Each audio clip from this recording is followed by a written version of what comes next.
Hello guys, welcome back to our channel Fantasy World. இன்னைக்கு என்ன வீடியோல என்ன பார்க்க போறோம் அப்படின்னா டாப் 4 பவர்ஃபுல் சர்வ் இன் ஹைக்யூ. ஆக்சுவலி டாப் 5 போடலாம்னு சொல்லி தான் நினைச்சேன், பட் டாப் 5 வழியே இல்ல. மொத்தமே 4 விதமான சர்வீஸ் தான் இருக்குது. சோ 4 விதமான சர்வீஸ்ல எது ரொம்பவே பவர்ஃபுல் ஆனதுன்னு சொல்லிட்டு ஆர்டரா நம்ம பார்ப்போம். எந்தெந்த சர்வீஸ் எல்லாம் பவர்ஃபுல் அப்படின்றத என்னோட பாயிண்ட் ஆஃப் வியூல நான் சொல்லியிருக்கேன். அதெல்லாம் கரெக்டா தோணுச்சு அப்படின்னா நீங்களுமே கரெக்ட்னு சொல்லுங்க. இல்ல அப்படின்னா ஏதாவது தப்பா இருக்கு ப்ரோ அப்படின்னு சொன்னீங்கனாலும் ஓகே, அதை கமெண்ட் பண்ணி விடுங்க, தெரிஞ்சுக்கிடலாம். அப்படி நம்ம சேனலுக்கு இப்பதான் நீங்க ஃபர்ஸ்ட் டைம் வரீங்க அப்படின்னா மறக்காம நம்ம சேனலை சப்ஸ்கிரைப் பண்ணி சப்போர்ட் பண்ணுங்க.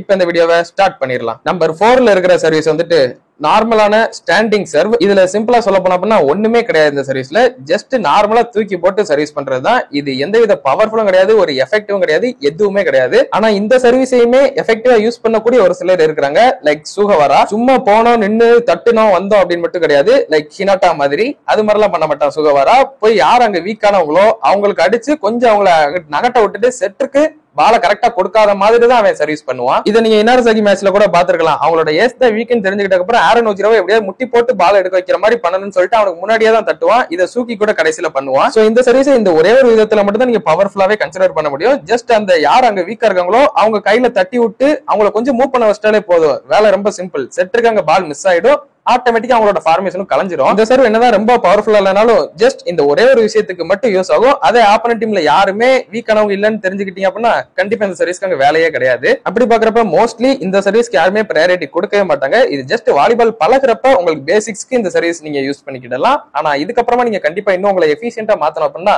இன்னுமே நீங்க பெட்டரா சர்வீஸ் பண்ணி தான் ஆகணும். சோ இதை தொடர்ந்து நம்பர் 3ல இருக்கிற சர்வ் வந்துட்டு சீலிங் சர்வ் அப்படின்னு சொல்லிட்டு ஹைக்யூல சொல்லுவாங்க. பட் பேசிக்கா நம்மளோட தமிழ்நாட்டுல எப்படி சொல்லுவாங்கன்னு தெரியுமா? அன்ராம் ஹேண்ட் சர்வ். இது ஆக்சுவலி இன்னொரு விதமாவும் சொல்லுவாங்க, லைக் ஃபீமேல் சர்வ் அப்படின்னு சொல்லுவாங்க. ஏன்னா மோஸ்ட்லி பொண்ணுங்க எல்லாருமே பேசிக்ஸ் பழகிறப்ப இந்த மாதிரி தான் உங்களை சர்வீஸ் அடிக்க சொல்லி தருவாங்க.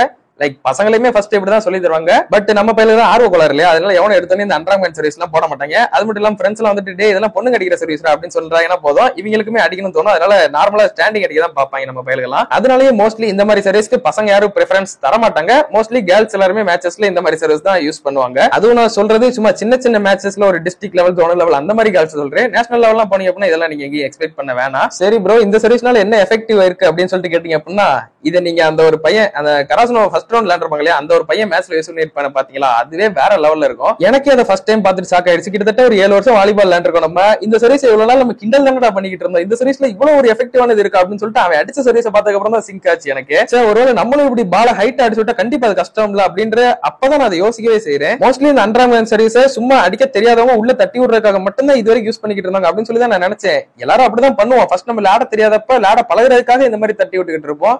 ஆனா இதையே ஒரு எஃபிஷியன்டா யூஸ் பண்ண முடியுன்றத அந்த ஒரு அனிமியில பார்த்ததுக்கு அப்புறம் தான் நான் கத்துக்கிட்டேன். ஏன்னா நார்மலா பால் ஸ்பீடா வந்தது அப்படின்னா நீங்க கையை வச்சா போதும், எப்படியாவது மேல ஏறிடும். ஆனா இது அப்படி கிடையாது. பால் ரொம்பவே ஸ்லோவா தான் வரும், உங்க கண்ணுக்கு எங்க வருதுன்னு தெளிவாவே தெரியும். இருந்தாலும் நீங்க கையை வைக்கிறப்ப அது மிஸ் ஆக தான் செய்யும். அதுவும் நீங்க அப்பராம் ஹேண்ட் எல்லாம் வச்சீங்கன்னு வச்சுக்கோங்களேன், அப்படியே பொத்துன்னு கீழே தான் விழும். லைக் டைச்சி நீங்க பாத்திருப்பீங்க, அவனும் ஃபர்ஸ்ட் சர்வீஸ் இப்படிதான் எடுக்கலாம்னு சொல்லி நினைப்பான். ஆனா அப்பராம் ஹேண்ட் வச்சோன்னே அவனுக்கு பொத்துன்னு கீழே தான் விழுந்துரும். அன்ராம் ஹேண்ட் சர்வீஸை இப்படியும் யூஸ் பண்ணலாம் அப்படின்னு சொல்லி நான் பார்த்து கத்துக்கிட்ட ஒரு மொமெண்ட் அது. அதுக்கப்புறம் நானும் ஆக்சுவலி ட்ரை பண்ணிருக்கேன். பட் கரெக்டா கோட்டுக்குள்ள எல்லாம் போகல, ரொம்பவே கண்ணா பின்னான்னு போய்கிட்டு இருந்தது. ஆனா வெல் ட்ரெயினோட வந்து அப்படின்னா கண்டிப்பா அது ஒரு எஃபெக்டிவான சர்வீஸா தான் இருக்கும். இதை நீங்க இன்னுமே ஈஸியா அன்ராம் ஹேண்ட்ல போட்டீங்க அப்படின்னா உங்களுக்கு சூப்பரா இருக்கும். விஷ்ணுயா அதை தான் பண்ணிருப்பான். சூப்பரா அவனோட இதை அன்ராம் ஹேண்ட்ல தான் போட்டு தந்திருப்பான். ஏன்னா அவ்வளவு ஹைட்ல இருந்து வருது, நீங்க எந்திரிச்சு நின்று லைக் முட்டியை ஃபுல்லா பெண்ட் பண்ணி ரொம்பவே சூப்பரா எப்படி பொசிஷன் உட்காந்து அன்ராம் பண்ணுமோ அது மாதிரி போட்டீங்கன்னா மட்டும்தான் இந்த பால உங்களால எடுக்கவே முடியும். நார்மலா ஏனோ தானே அன்ராம் போட்டீங்கன்னா சத்தியமா முடியாது.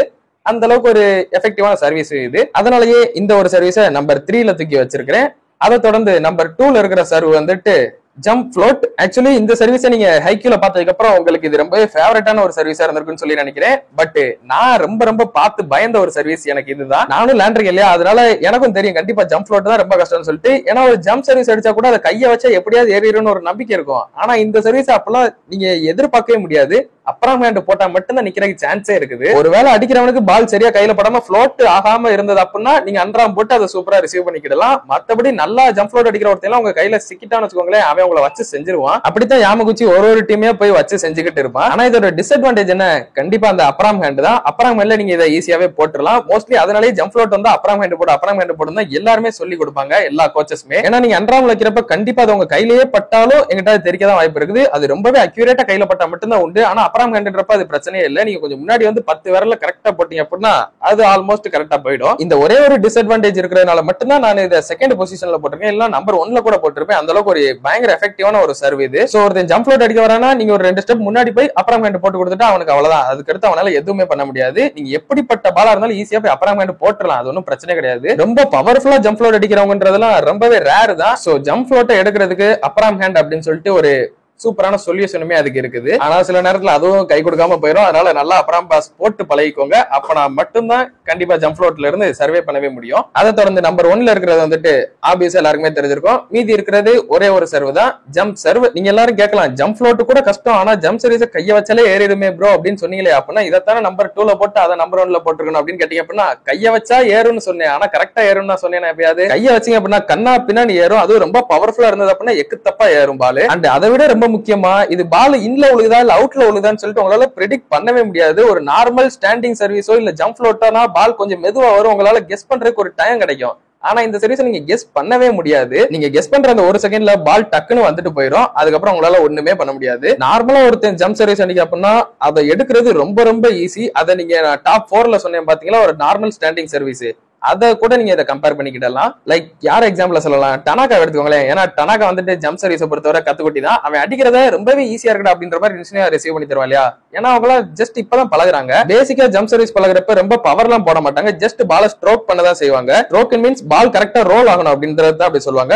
பால கரெக்டா ஸ்ட்ரோக் போடு அப்படின்ற மாதிரி தான் சொல்லுவாங்க. அதனால பால ரிசீவ் பண்றது ரொம்ப ரொம்ப ஈஸி. ஒரு ஸ்ட்ரோக் பால் உருண்டுகிட்டே வர்றப்ப அது கரெக்டா உங்க கையில வச்சோன்னே ரொம்பவே சூப்பரா இருக்கும். பார்க்கவே அவ்வளவு அருமையா இருக்கும். சே நம்ம அவ்வளவு சூப்பரா ரிசீவ் பண்றோமா அப்படின்ற மாதிரி கூட உங்களுக்கு தோணும். அது எப்படி ப்ரோ அப்படின்னு கேட்டீங்க அப்படின்னா எனக்கும் அப்படிதான் தோணுச்சு, அதனாலதான் சொல்றேன். அது எல்லாமே அந்த ஜம்ப் சர்வீஸ் அடிக்கிற பையன் வந்துட்டு நார்மலா அடிச்சுக்கிட்டு இருக்கப்ப அவன் உச்ச கட்டத்துக்கு போயிட்டான்னு வச்சுக்கோங்களேன், பால் வர்ற வேகமே தெரியாது. உங்க கை வச்சாலும் அது கண்ணா பின்னாடி வெளியே தான் தெரியும் பால். சோ அதனாலதான் எப்பவுமே ஜம்ப் சர்வீஸ் ரொம்ப ரொம்ப எஃபெக்டிவ் அப்படின்னு சொல்லுவாங்க. மோஸ்ட்லி நீங்க எல்லா டீம்ல எடுத்து பாத்தீங்க அப்படின்னா ஜம்ப் சர்வீஸ் அடிக்கிறவங்க தான் அதிகமா இருப்பாங்க. அதுலயே ஒரு டீம் சர்வீஸ்க்கு இம்பார்ட்டன்ட் கொடுக்குற டீமா இருந்தா சொல்லவே வேணாம். இருக்கிற 6 பேரும் பறந்து ஜம்ப் சர்வீஸ் தான் அடிப்பாங்க. சோ ஹைக்யூலன் இல்ல, பேசிக்காவே வாலிபாலை பொறுத்தவரை ரொம்ப பவர்ஃபுல்லான ஒரு வெப்பன், பவர்ஃபுல்லான சர்வ்னா அது ஜம்ப் சர்வ் தான். ஆனா அந்த பவர்ஃபுல்லான ஜம்ப் சர்வ் கொஞ்சம் ஒருத்தர் யாராவது வீக் அடிச்சாங்க அப்படின்னா அது வந்துட்டு ஜம்ப் ஃப்ளோட்டுக்கு ஈக்குவலா கூட நீங்க கம்பேர் பண்ணிக்கிடலாம். ஆனா ஒரு ஃபுல் பவர்ல இருக்கக்கூடிய ஒரு பிளேயர் ஜம்ப் சர்வீஸ் நல்லா பழகின ஒரு பிளேயர் ஜம்ப் சர்வீஸ் அடிச்சா அது ரொம்ப ரொம்ப எஃபெக்டிவான ஒண்ணு. சோ அதனாலதான் நானு ஜம்ப் சர்வீஸ நம்பர் 1ல தூக்கி வச்சிருக்கேன். சரி ப்ரோ, நீங்க 7 வருஷம் லேண்டிங்ல நீங்க எந்த சர்வீஸ் யூஸ் பண்ணிக்கிட்டு இருந்தீங்க அப்படின்னு சொல்லிட்டு கேட்டீங்க அப்படின்னா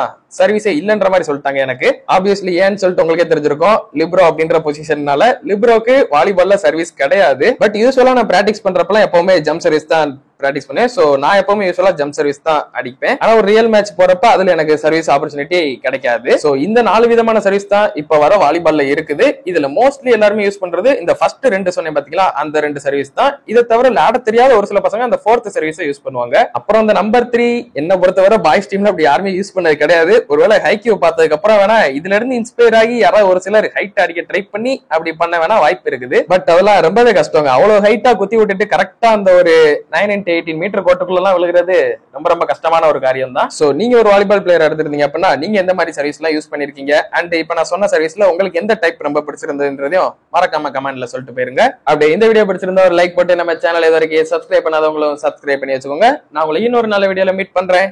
பை கைஸ்.